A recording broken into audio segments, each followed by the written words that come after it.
Sir मैं एक single mother हूँ और मेरे 2 बच्चों को लेके 9 साल से डाइवोर्स हुई हूँ और यहाँ रह रही हूँ सूरत में।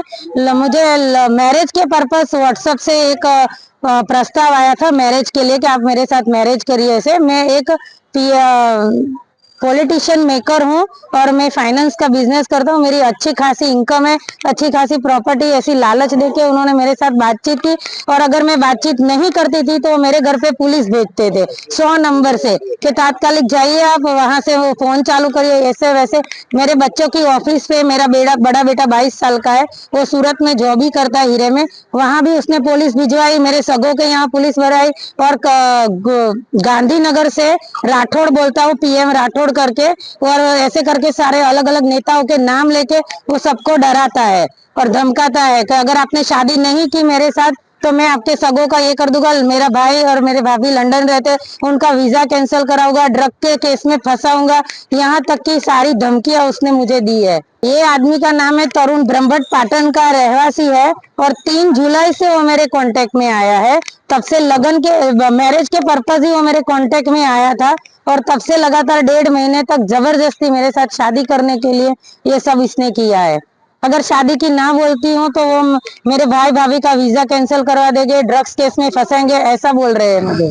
सीआईडी मतलब वो अलग अलग नाम से कि क्राइम से मैं ऐसे बात कर रहा हूँ तो आपके घर पे तुरंत अभी पुलिस आएगी, आपको फंसाया जाएगा, आप मेरे फोन मत बंद कीजिए। बस फोन 24 घंटे चालू रखिए ऐसा मेरे साथ। गई तारीख 21/8/2024 रोज સિંગણપુર પોલીસ સ્ટેશનમાં એક ગુનો રજીસ્ટર થયેલ છે।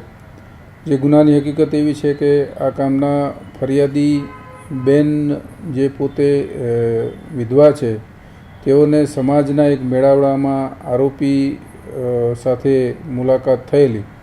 જે આરોપી તરુણ બ્રહ્મભટ્ટ નામના ઈસમે આ કામના ફરિયાદીને પ્રથમ પોતે અપરિણિત છે, છૂટાછેડા લીધેલા છે અને તેઓની સાથે લગ્ન કરવા માગે છે તેવી વાત કરી એની સાથે શરૂઆતમાં સંબંધો બાંધેલા, પરંતુ પાછળથી આ બેનને આ વ્યક્તિ યોગ્ય નહીં જણાતા તેમણે લગ્ન કરવાની ના પાડતા આ કામના આરોપી તરુણ બ્રહ્મભટ્ટે ફરિયાદી બેનના સગાવાલા, તેના માતા પિતા, બહેનો વગેરેને વોટ્સએપ માધ્યમથી અને ટેલિફોનિક કોલ કરી અવારનવાર તેના ચારિત્ર્ય વિશે ખરાબ વાતો કરી અને બદનામ કરવાનું શરૂ કરેલ અને પોલીસ વિભાગમાં પણ પોતે જુદા જુદા પોલીસ અધિકારીઓના નામ ધારણ કરી પોતે પોલીસ અધિકારી બોલે છે એ રીતે Katargam Singanpur police station police control room Surat ખાતે પણ અવારનવાર ફોન કરતા તેઓના વિરુદ્ધમાં જુદા જુદા 4 જેટલા ગુના રજીસ્ટર થયેલ છે।